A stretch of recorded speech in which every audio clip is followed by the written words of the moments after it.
Listen to the Vibes. Welcome, everyone, to another episode of Listen to the Vibes. And I'm welcoming back previous guest, Miss Sue Rogers here.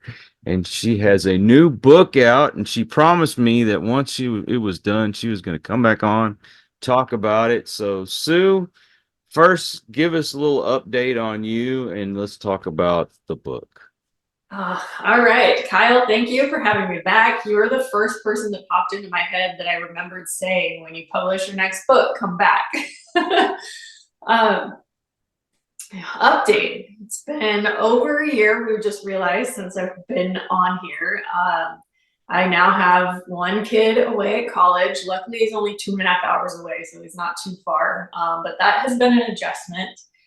And yeah, just figuring out life with that. And then second book finally came out, which I promised would come out a year ago, but better late than never. So Skinny Sick is finally out and available on Amazon, which I think I'm more excited about this book than the first one, just because like the first book was kind of more of like a personal growth journey and things that I've been through and learned from in life personally.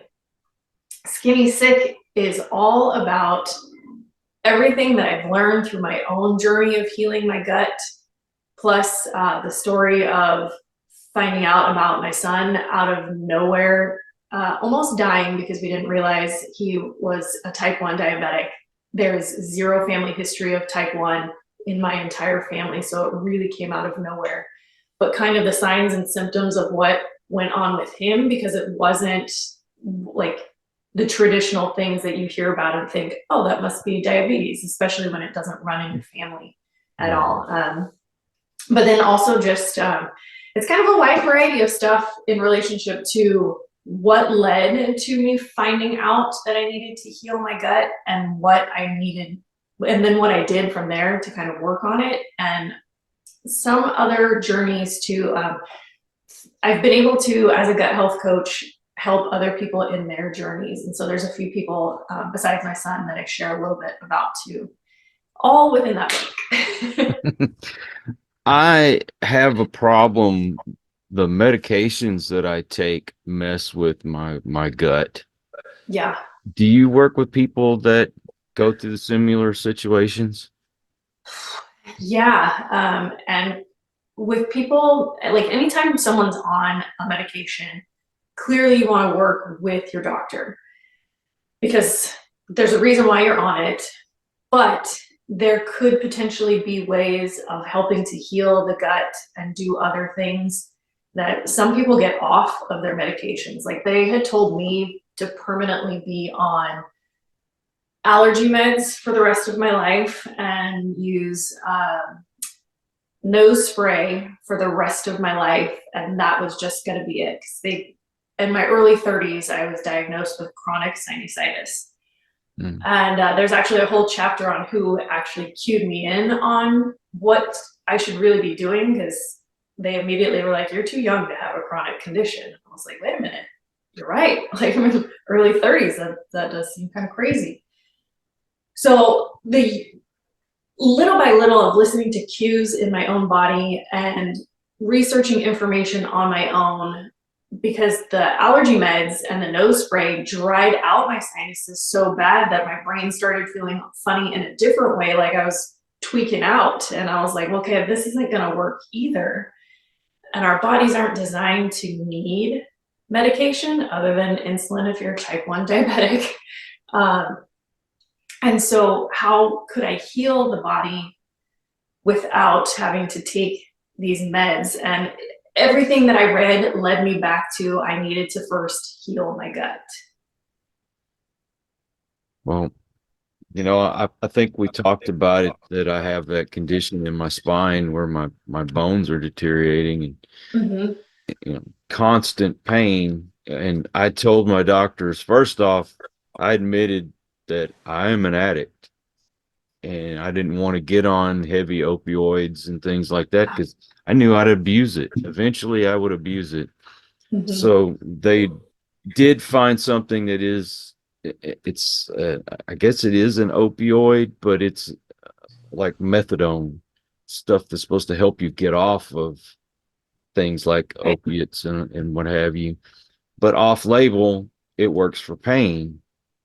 And unfortunately, you know how opiates are on the body, doesn't let you get rid of stuff. Right. Yeah. Yeah. There's a lot of medications that do that, but yeah, because they're interfering with your natural microbiome and what needs to happen in the gut.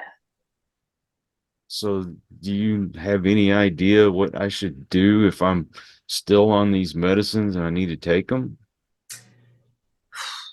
So, right, first of all, check with your doctor. I am not a doctor. Yeah, we have to emphasize, and I mean, excuse Yes, me, yes. we have to But stress that very much. yeah, but I mean, how many years of life were there no doctors, but there was nature and plants and practices that people used to do. Like I was even just reading about how you know, old civilizations would do the hot and cold, sit in the steam, and then jump in the cold river, and then get back in the steam and jump in the cold river. And the healing, therapeutic healing that happens with saunas and the cold plunges that everybody is so into right now. And I have not gotten fully on board with the cold plunge because I hate the cold. But my husband does it all the time.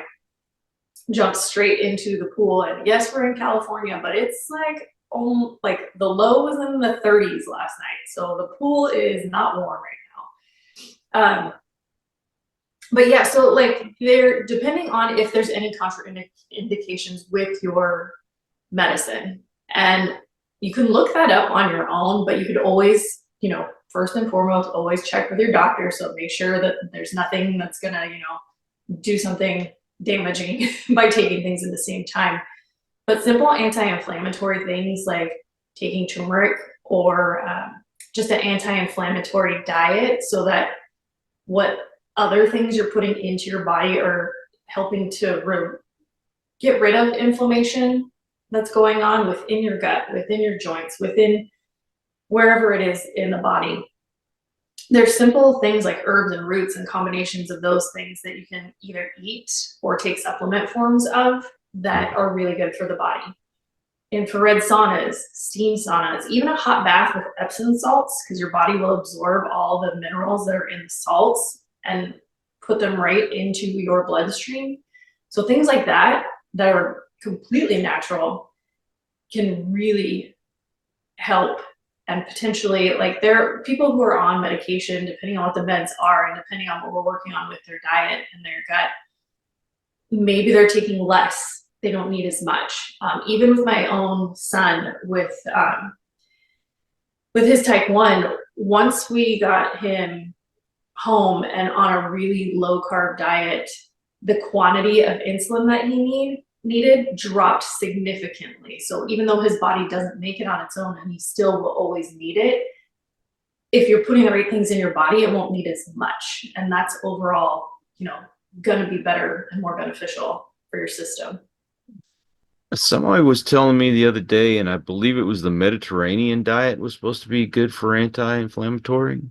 Yeah, because it focuses on a lot of lean protein, veggies, and good healthy fats. Like our bodies, I believe I talk about this in the book, but the whole US fat-free craze was probably one of the dumbest things that ever happened, because like I use the example of, think of babies. Like nobody tells you to put a baby on a diet. You want the baby to be nice and plump. Like it's more worrisome if your infant doesn't have a lot of extra weight on them. Like you want babies to be, chubby and cute, but also because their brains are developing at such a rapid rate and their bodies are developing at such a rapid rate.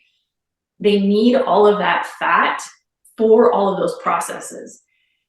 As we age, we need healthy fats in our system for our brains and all of their functions. So if you take away all of those good healthy fats like avocados and like coconut oil, olive oil, not vegetable oil that is toxic, stop using it. Not canola oil, it's toxic, don't use it. Good healthy fats your brain is using. So those like Mediterranean countries, I have a friend that's from Ukraine, and she said that there's no Alzheimer's or dementia over there because they eat all of the healthy fats, where over here everybody went fat free, no fat, low fat, and turns out it's not super widely known yet, but it's terrible for us and our brains, especially as we're aging. So you want to have those healthy fats in there. And who would have thunk it?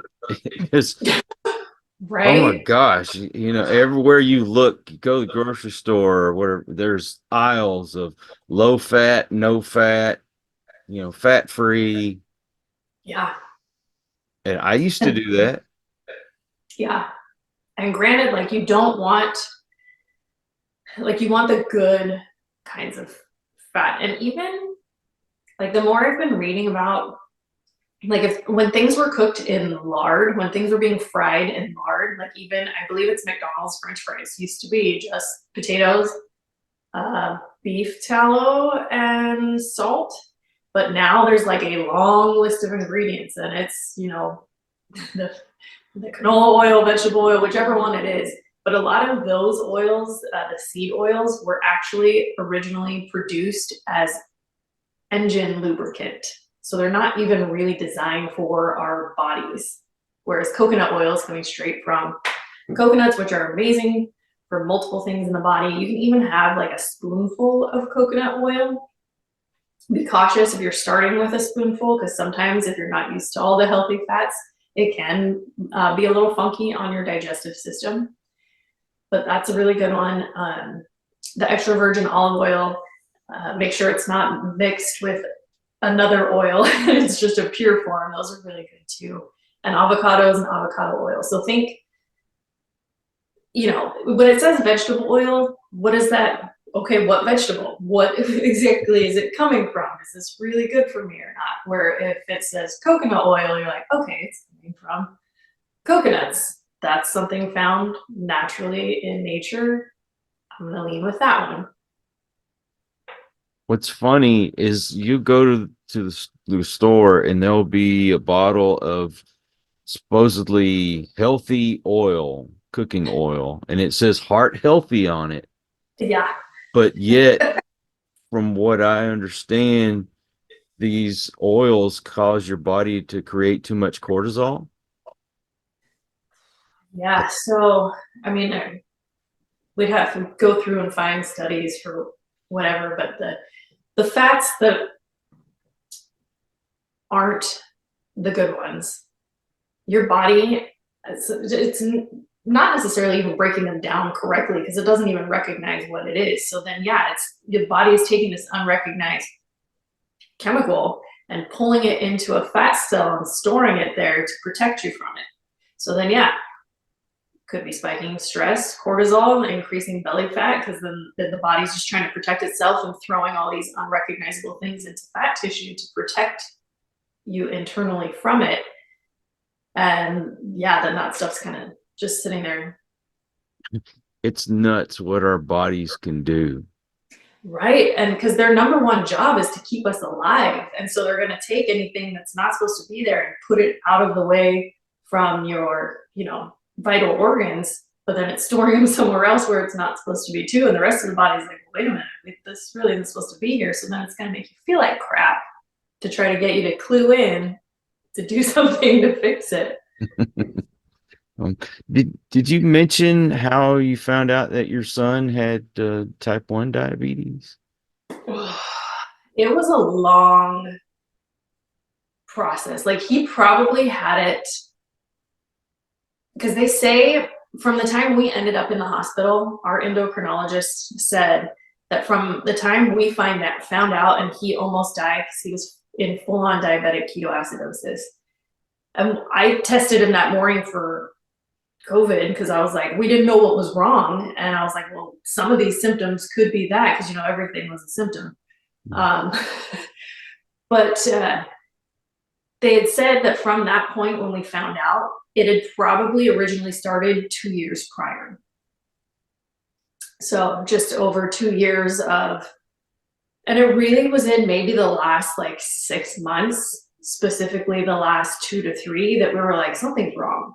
But I was doing all of my normal like gut health and immune boosting stuff, thinking that it was just, I don't know, not knowing for sure, but thinking and doing all my normal stuff. Like, okay, let's have some of this, let's do this. We were trying to bulk him up because he's an athlete. He's off playing college volleyball. So we were trying to bulk him up. So he was eating more and still had all of his muscle and was still playing volleyball, but he was getting thinner because I was doing all of his measurements, because I was doing all his skin folds just to make sure he was gaining muscle and not, we're checking his body fat percentage, and I was doing all his measurements. We're trying to make sure that he was actually bulking up and getting bigger, but some of his measurements kept getting smaller, and we were like, well, you're eating a ton, you're working out, you're lifting weights, but he was getting smaller. And the month before he was in the hospital getting diagnosed, he was playing in a volleyball tournament, played all 3 days, but I noticed his timing was a little off. And I just thought, okay, maybe he was a little tired. By the 3rd day, his timing was back on again. But getting thinner was probably the biggest thing. And then a couple of times he would have to go to the bathroom more often, but he also was like, well, I'm drinking a bunch more water right now too, to try to stay hydrated. And so it wasn't like he was constantly always going to the bathroom, which is like the main thing that they tell you, like excessive thirst and always urinating, but it wasn't constant. It was like here, and then he did it again there. And it was just, okay, something's off. And the day that we finally took him in, his cheeks were sunken in because he had gotten so thin. He couldn't really get up and move. He's like, Mom, my legs feel really sore. And he hadn't worked out in a month. And it was because like his blood had basically gotten acidic almost to the point where it was lethal. So that was the other thing too. I can't talk about this a ton. That's okay. Either. And I talk about it in the book too, because I'm like, man, if only I had known. Like, I feel so, as a parent, your job is to protect your kids. Mm-hmm. And I had no idea, like, he almost died. And I'm so grateful that he is still here and he's thriving now. Like, it is a night and day difference. He is this bulked up, super athletic, like, he's gonna crush it this year. Their season for college is in the spring, so they haven't had their first like official game yet, but he's playing better now than he ever has. But I wish that I knew more of the other like little symptoms, because it's not obvious. And I can't tell you how many people I have talked to since my son got diagnosed that one of their kids is now type 1 of all ages. It blows my mind how many people I know personally since my son also have a kid now that is type 1. And we all say the same thing, like, we had no idea what was going on because it's not obvious, and they don't, like, no one really tells you enough of what to look for. And a simple, like, you can buy just over the counter the monitor. Why am I blanking on the number? A glucose monitor where you can actually prick your finger, check your blood to see what it is. You can even buy at home little testers to measure your A1C, which is the 3-month span of your sugar in your red blood cells. And those numbers, so you could do that at home too. And like, I have a funny feeling that type 1 is just going to keep getting worse. And I don't know what's going on with whatever they're doing to us that's causing it, because most other people I talk to also have zero history of type 1 in their family. So it's something environmentally that is going on. I believe that 100%. Maybe a slight bit of like predisposed genetic risk to it, but there's something else going on, because there's no way this many people have it now when they didn't before. So I really go in detail a lot in the book about all of what we noticed leading up to it, because I want more people to know, like, okay, well, this is something that doesn't seem normal for what they say to look for type 1, but I'm going to check this out. And if it's as simple as poking your finger to see what your blood sugar number is, it could save somebody's life. When I was a kid, I'd get out and I'd play and I wouldn't eat a whole lot during the day. Mhm. And then I'd get real shaky Yeah. and it just was the worst feeling in the world. And I just thought it was something that happened to people. And I'd get this bad craving for peanut butter and jelly. Huh. And I'd Yeah. run in, I'd eat a peanut butter and jelly sandwich, and then and then drink some orange juice about 15, 20 minutes or so. I'd start feeling a little bit better. Yeah. And but it just kept happening, kept happening. And then I noticed it was happening a lot when it got cold outside. Hmm. And I was like, well, I guess I shouldn't be out here playing so hard in the cold. I didn't know. I was a little kid. Yeah. Yeah. And then, it would happen from time to time, but I never knew that that was a sign of diabetes. And Yeah. it took me, I was 36 and I had that heart attack. And that's when I found out that I was diabetic. Yeah. And if you ask me, I think it has a lot to do with these things, preservatives and additives that they put in milk and other foods. I mean, Yeah. look what it does to little girls. I mean, little girls that are 12 look like they're 16, 18 years old. Yeah. And Yeah. it's because what they put in the milk. Yeah. Milk, all the other processed stuff. Also any personal care products, like anything you put on your skin. Our skin is our largest organ, and everything we put on it absorbs into the bloodstream within 26 seconds. So if, like, for a lot of females, they're putting, I don't know how many products. Like, I'm a minimalist when it comes to stuff that I put on, just because I don't want to put makeup on. I don't like taking the time to do it. Um, but lotions, deodorant, perfume, makeup, your hair products. If you're getting your hair dyed, nobody talks about hair dye, but I stopped dyeing my hair quite a few years ago now. But like legit, that stuff is soaking straight into your brain from here, and nobody talks about it. I'm like, that can't be good for you either. So you add all of those things into it as well, and we're getting hit with toxins from left and right. And so you're not going to be able to completely get rid of all exposure from toxins, but you can start working on the ones that you can eliminate and then help the body's natural detox pathways to be open so that those toxins aren't being kept in the body. Your body can easily, naturally release them out. Mhm. Well, are you going to keep writing books? Yeah, actually, I was sitting here before logging on thinking, what's the next one going to be about? I have no plans for it yet, but I have a feeling this is a new thing for me, and they're going to keep coming. Maybe you can get into a study of why so many kids are being born with autism. Right? Are they born with it, or are they having it injected into them at birth?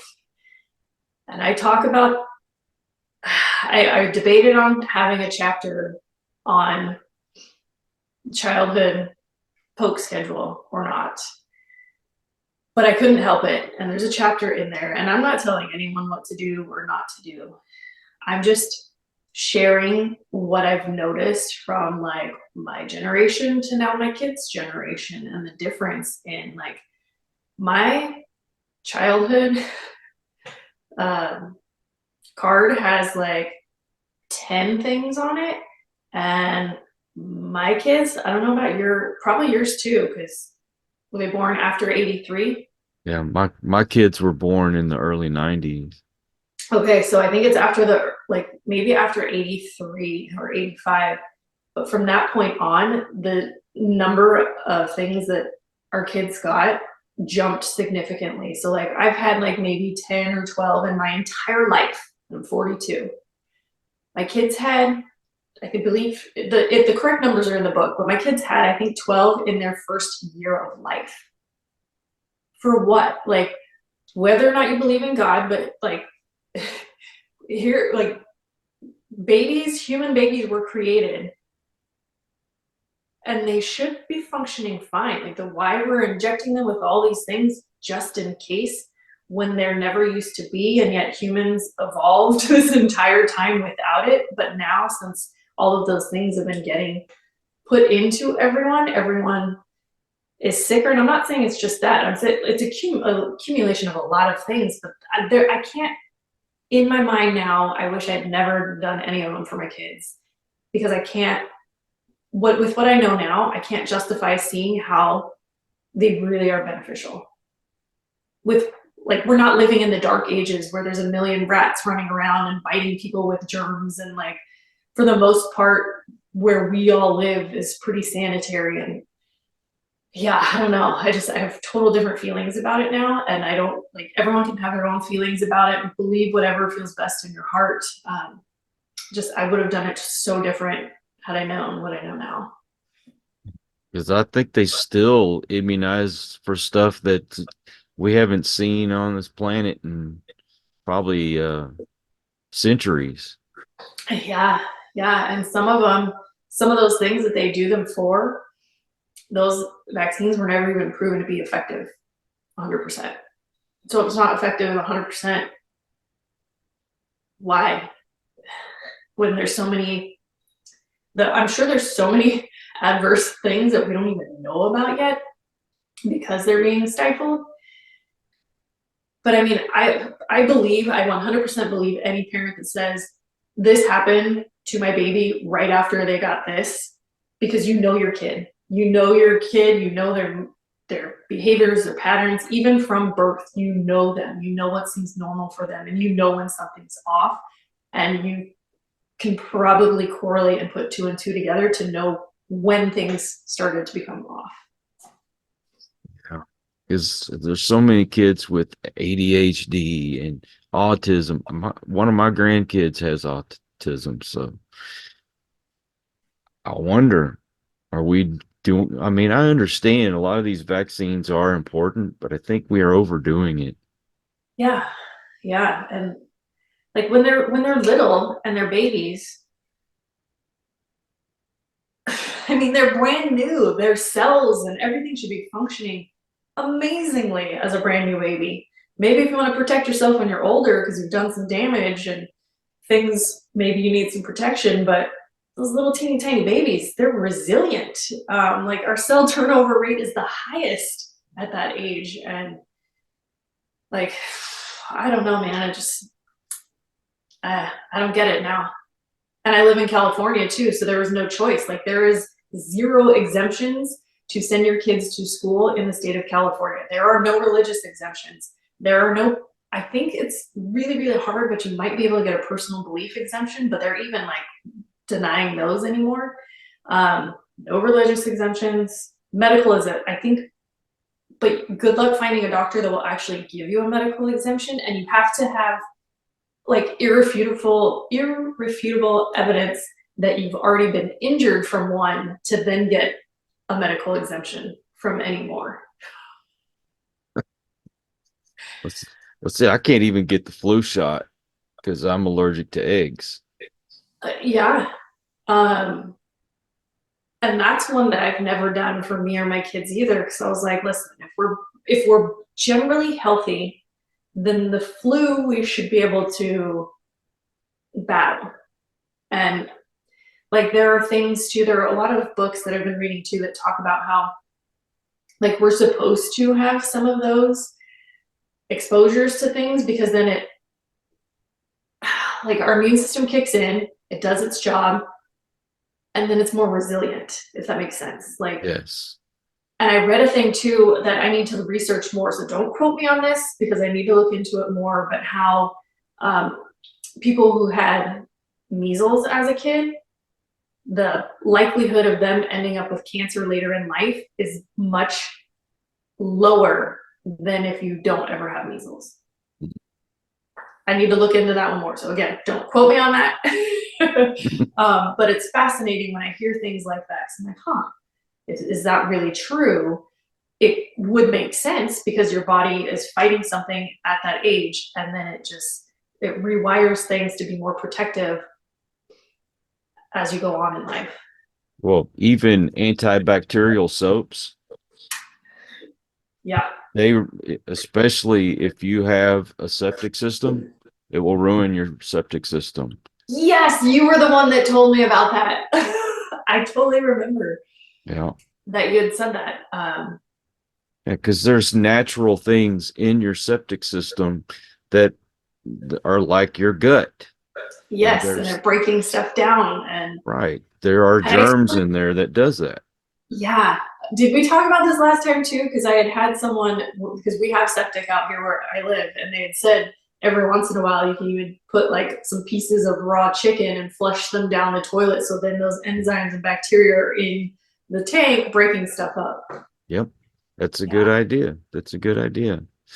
But they that's why they have some problems at a lot of the sewer plants is because we use so much antibacterial and bleach and all that, and it kills natural enzymes and germs that you Yeah. you need to break, food particles down.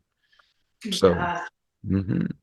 It definitely got rid of using bleach for anything around here. A lot of my cleaning products now actually are either hydrogen peroxide or those boxes of borax. Yeah. I live between that and some essential oils, so there's a scent if I want a scent, but otherwise those two things don't really have a scent. But I've completely switched over to all of those because guess what? Those two things are actually beneficial if your skin absorbs them. There's a whole I'll have to find the video, but there's a couple of older ladies, and I love following these older ladies that have all of this like health knowledge, medical knowledge that's not pharmaceutical knowledge. And the one video is talking about how for some of her cancer patients, she will have them rub hydrogen peroxide onto their skin so their body absorbs it in, and this, like, don't quote me, but the body absorbs the extra oxygen molecule, and the more oxygen in your blood, the healthier your body is and the better your immune system functions at being able to get rid of things that aren't supposed to be there. So if your body is absorbing some hydrogen peroxide, it's not a big deal. Just don't spill it on your clothes. And if you put it on your face, I made this mistake because I was using it on my face a little bit every so often. Don't put it on your eyebrows or get it on your hair, because ladies used to bleach their hair with hydrogen peroxide and my eyebrows turned super blonde. And I was like, what is happening? And I went, oh, hydrogen peroxide. But even the borax is really good. There's lots of information out there that you guys can look up on taking boron supplements, but that's all that borax powder is. But it became known that it was beneficial, and so then it's labeled as a laundry detergent only. But I actually take a capsule form. I don't use that powder because I started buying boron in capsules way before I realized that it's the borax. It's the same thing in the powder in the box. But there's information on if you want to look into that for consuming it and the benefits and the correct dosage and what to do. But again, if you're using it to clean or for your laundry, because I now use it to scrub sinks and clean stuff with, I don't wear gloves because it's okay if it gets absorbed into my hands and I'm not worried about it because it's actually good for the body. We should just go back to living like the pioneer days. Yeah. Seriously. I mean, they knew what they were doing, and then these companies came in and they're like, oh, we can make this money off of selling this product, even though it may not be good for anybody, but then they'll be sick and then they'll have to buy this other product from us to heal themselves, but then that'll cause another illness, and then they'll have to buy another product from us. Oh man. Mm-hmm. Well, do you have a website? Yes. So my Balanced Day Life is my actual brand. So my gut health coaching, the books. I actually have a podcast now too, and would love to have you on as a guest at some time too, Kyle. We're only about 40 episodes in. It's a new thing that I've added to. But the actual website is www.balancedaylife.com. and everything is over there. Links for the book, both books actually. Yeah, all that good stuff is on the website. And what about your social media? Social media depends on where you want to follow me and what information you want. But on Facebook and Instagram, you can find me at Balanced Day Life. If you want the funnier side of me, I'm at Sue's the Boss on Instagram. That's my account that I post some stuff that people might be like, what are you posting over there? But the Balanced Day Life Instagram account is more gut health and that focus over there. Well, I will put all those links in the description so people can find you and a lot easier and can also purchase your books. And Sue, I thank you so much for coming back on the show. Thank you for having me, Kyle. It was great to be back and talk with you again. And you're always welcome back. I want to be the exclusive on the next one. You got it. I will remember that for sure. And I also want to thank all you folks out there. If you are new to the channel, I hope you'll come back. Hit that subscribe button for my regulars. You guys are awesome because you make it possible for me to do this. And until the next one, everyone, please take care. Be kind to one another. God bless and peace. We hope you enjoyed this episode of Listen to the Vibes. You can catch us on Buzzsprout or wherever you listen to your favorite podcasts, and on YouTube. Follow us on Facebook at The Vibes Broadcast Network